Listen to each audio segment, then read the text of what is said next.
नमस्कार, मैं हूं पवन त्यागी। दिल्ली के मुख्यमंत्री अरविंद केजरीवाल की मुसीबतें बढ़ने जा रही हैं क्योंकि अब उत्तर प्रदेश की इलाहाबाद हाई कोर्ट ने इनको राहत देने के लिए मना कर दिया है और यह कह दिया है कि अब आप ट्रायल कोर्ट में ही सुनवाई करेंगे। और उस ट्रायल कोर्ट ने, जो कि सुल्तानपुरी की कोर्ट है उत्तर प्रदेश के, उसने पहले ही इनको यह कहा है कि आप अपनी बात रखिए, आपके खिलाफ जो केस फाइल किया गया है आचार संहिता उल्लंघन का, उसमें क्यों ना आपके खिलाफ कार्रवाई की जाए।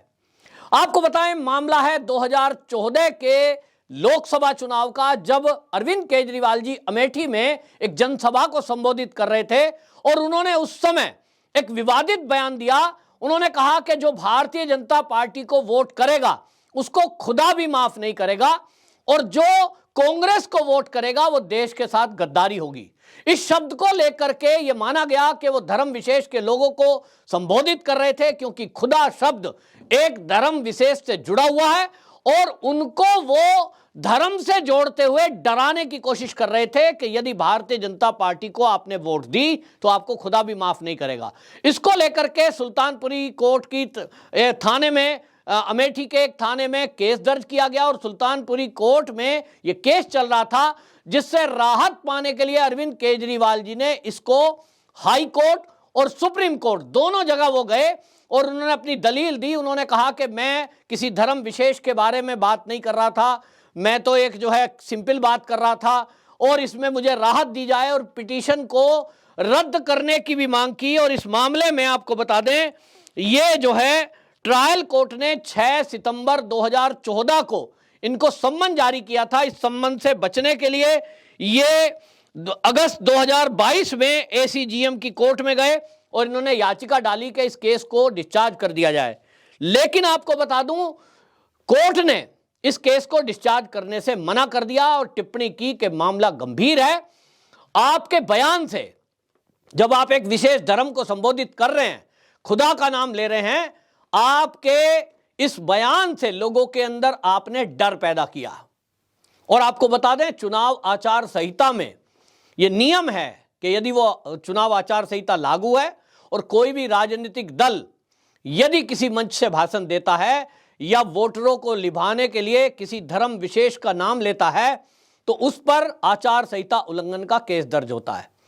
तो ये केस दर्ज है और इस केस से राहत पाने के लिए ये सुप्रीम कोर्ट भी गए। सुप्रीम कोर्ट ने कह दिया कि जो ट्रायल कोर्ट है वहीं आपकी सुनवाई होगी।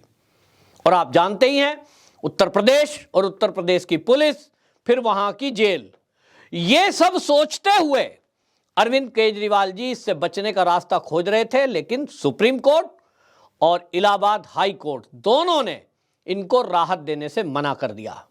अब इनके पास कोई रास्ता बचा नहीं है और एक ही रास्ता है कि अब इनको ट्रायल कोर्ट में खुद जाकर दाखिल वहां सम्मन का आदर करना पड़ेगा और वहां जाकर वहां प्रस्तुत होना पड़ेगा और जो भी जवाब देना है वो फिर वहां देना पड़ेगा। अब इस मामले में आपको बताएं, जब चुनाव होते हैं हम देखते हैं कि कोई भी दल कुछ भी बोल देता है। हमने देखा कि जब उत्तर प्रदेश के चुनाव हो रहे थे तो 2022 के चुनाव में कई नेता योगी जी पर ऐसी टिप्पणियां कर रहे थे जो बड़ी विवादित टिप्पणी है, और मोदी जी को लेकर कुछ ना कुछ गलत टिप्पणियां कर रहे थे। लोगों की आदत बन गई है कि वोटरों को लुभाने के लिए किसी भी हद तक गिर जाएं और कुछ भी बोल दें। लेकिन उत्तर प्रदेश में इसको संज्ञान लिया गया और अब जब प्रशासन की तरफ से, शासन की तरफ से इसमें एफआईआर दर्ज कराई गई है तो निश्चित जानिए कि अब कार्रवाई होनी है। आमतौर पे हम ये देखते हैं कि जब चुनाव होते हैं, जो आदर्श आचार संहिता है उसके उल्लंघन के बहुत सारे मामले दर्ज होते हैं।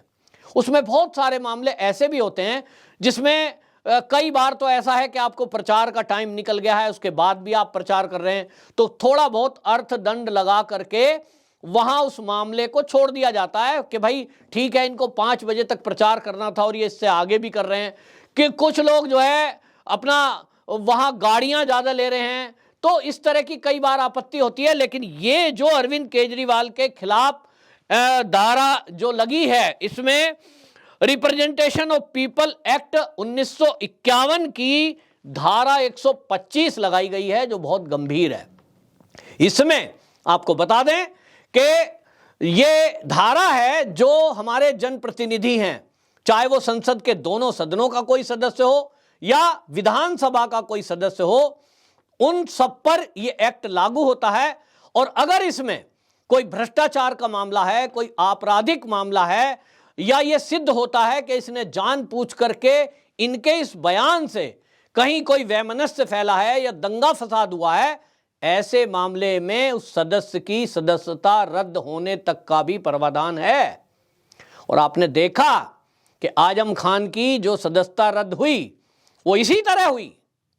तो अब ये देखा जाएगा कि कोर्ट इनको क्या दंड देती है, क्या अरविंद केजरीवाल की जो सदस्यता है दिल्ली विधानसभा की, क्या वो रद्द की जा सकती है। तो कानून के जानकार कहते हैं कि ये अभी धारा के ऊपर जो है बहस होगी, और इस जो इन्होंने बयान दिया है उसके साक्ष्य प्रशासन ने कोर्ट को प्रस्तुत किए हैं। ये अपनी तरफ से कह रहे हैं कि साहब मैंने कुछ नहीं किया है, लेकिन आपको बता दूं जो इलाहाबाद हाई कोर्ट के जज ने सबूतों के आधार पर इनकी एप्लीकेशन को रिजेक्ट किया है, वो मात्र रिजेक्ट नहीं, उसमें एक टिप्पणी की है और उन्होंने कहा कि आपके संयोजक को कोई भी राहत देने से इन्होंने मना करते हुए जस्टिस राजेश सिंह चौहान की बेंच के उन्होंने अपने आदेश में कहा कि अरविंद केजरीवाल ने कहा था कि जब कोई बीजेपी को वोट देगा तो उसे खुदा भी माफ नहीं करेगा। केजरीवाल जी ने वोटर के मन में भय पैदा कर रहे थे उस समय, और इन्होंने भय पैदा किया है। इन जैसी शख्सियत को ऐसा करना शोभा नहीं देता, लिहाजा कोई रास्ता नहीं है। और इस बयान से, खुदा का नाम लेने से एक संप्रदाय विशेष के वोटर को डाइवर्ट किया जा सकता था। ये कोर्ट ने, इलाहाबाद हाई कोर्ट ने टिप्पणी की है, जो अपने आप में एक गंभीर टिप्पणी है।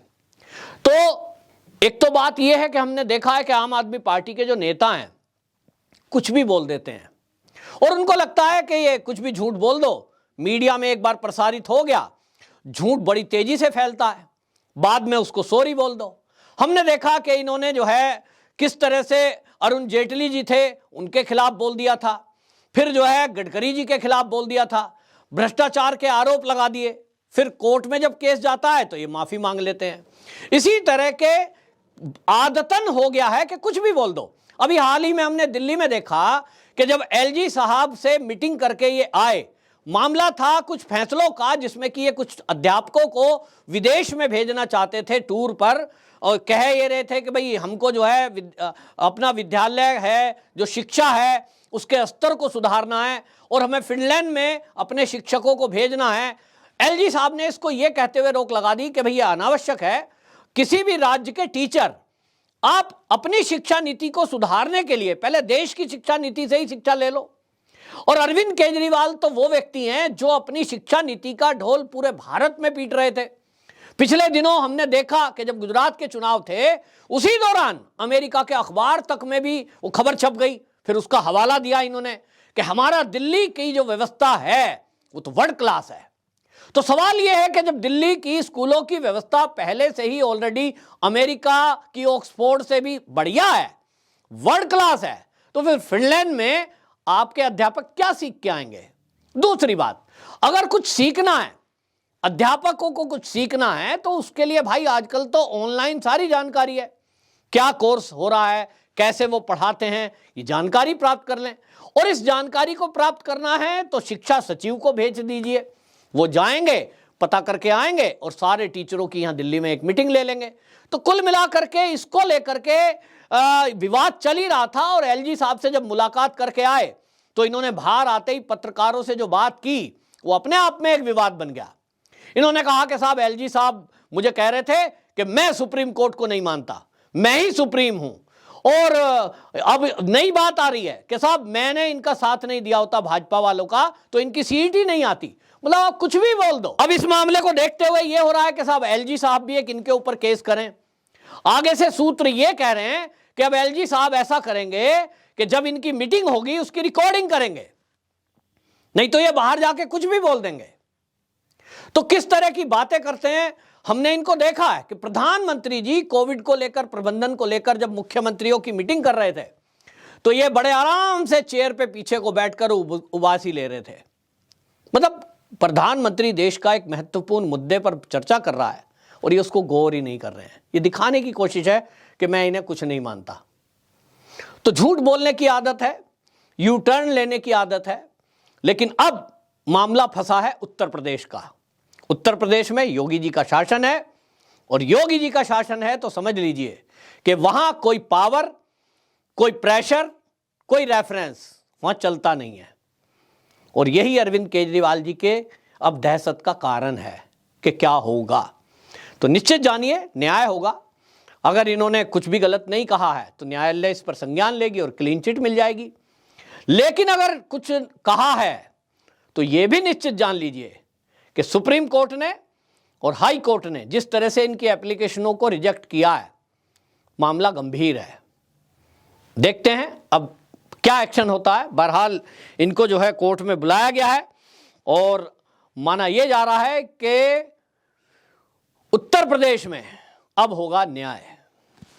वंदे मातरम।